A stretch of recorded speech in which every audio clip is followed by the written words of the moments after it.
dar agora início ao trabalho de rede de computadores, o produto de número 6. Hoje vamos falar sobre a camada de aplicação, começando falando sobre os fundamentos, funcionalidades, a multiplexação e demultiplexação e por fim o protocolo UDP. Aqui temos um esquemáticozinho de todo o protocolo TCP/IP, né? E para ser mais específico, vamos hoje conversar um pouco sobre a camada de transporte, que no caso é a segunda, aqui, logo abaixo da aplicação.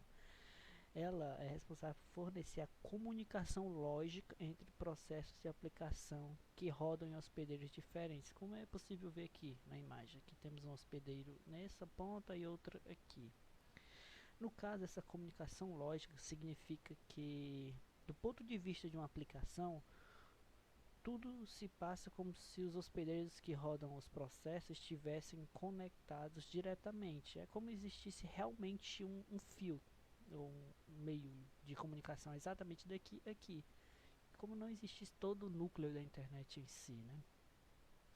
Mesmo que eles estivessem em pontos extremos do universo ou do planeta em si, essa comunicação existiria de uma forma bem simples. No caso, o protocolo de camada de transporte, eles são implementados nos próprios sistemas finais. Não existe, o protocolo não é aplicado aqui dentro do núcleo, nos roteadores. Os roteadores são responsáveis por fazer a leitura somente do datagrama em si. No caso, quando um dispositivo quer enviar determinado dado para um outro, a camada de aplicação ela gera os dados em si. Aí aqui no transporte, os pacotes que vêm da aplicação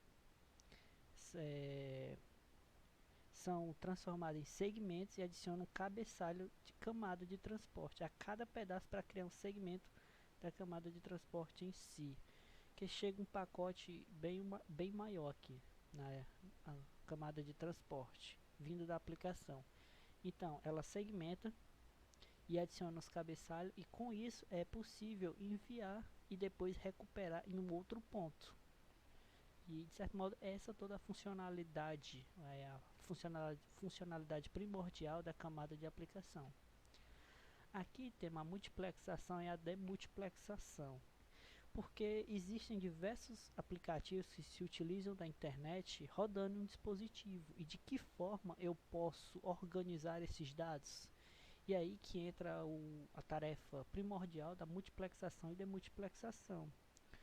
No caso, a multiplexação faz com que diversas informações de canais diferentes, que no caso aqui esses canais seriam equivalente de aplicações rodando.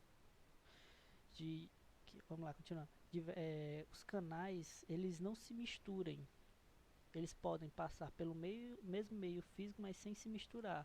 Essa é a tarefa da multiplexação, que no caso ela evita que esses pacotes de diferentes aplicações eles se misturem.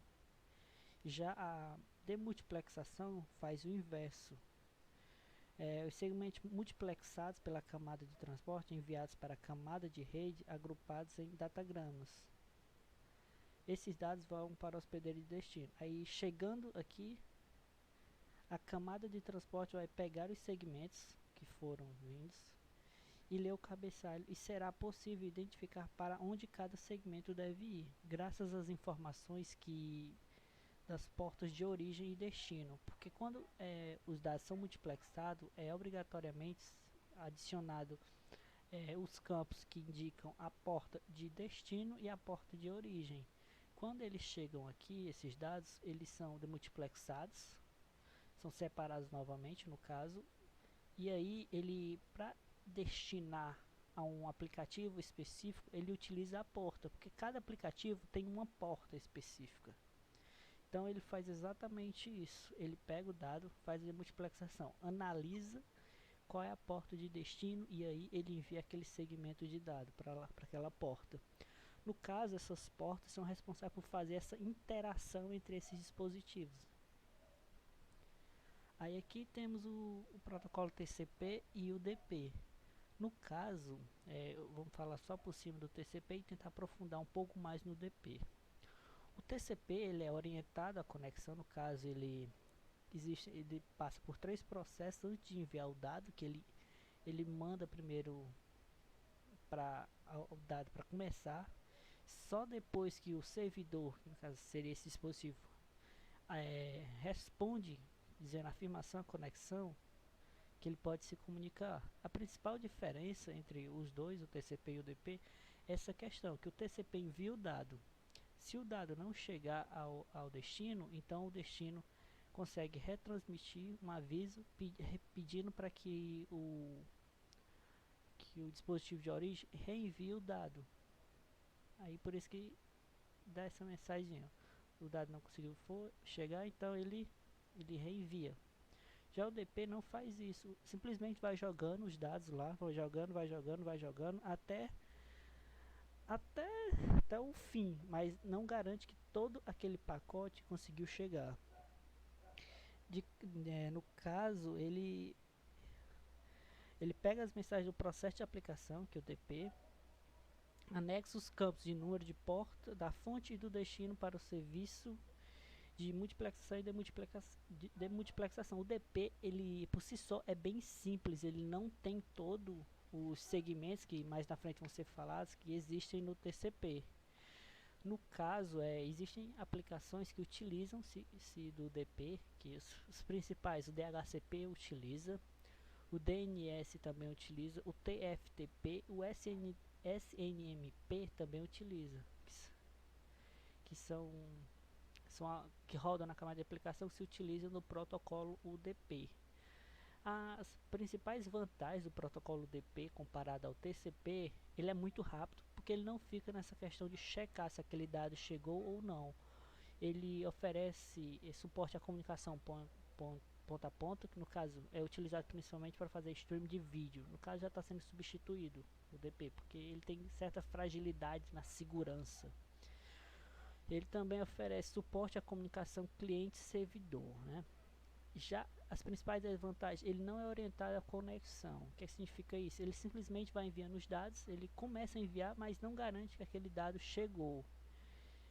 E essa orientação à conexão é todo aquele pequeno processo de enviar primeiramente para inicializar a comunicação, esperar uma resposta e somente depois ele vai começar a enviar o dado. O DP simplesmente pega o dado e já envia.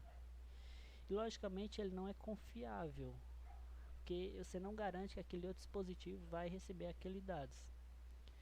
Então essa foi a apresentação do trabalho de rede de computadores, o produto de número 6. Obrigado.